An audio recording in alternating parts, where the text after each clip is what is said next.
Dato 1:24 e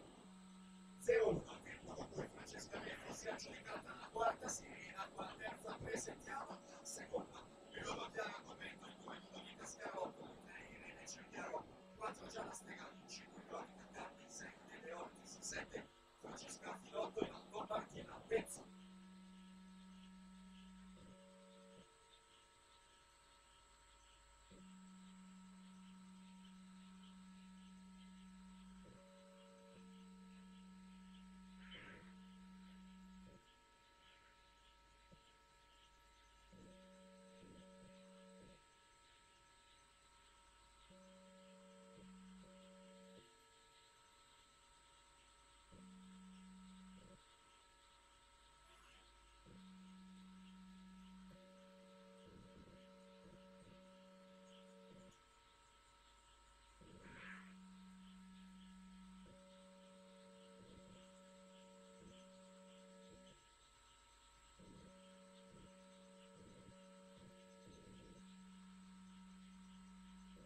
Si conclude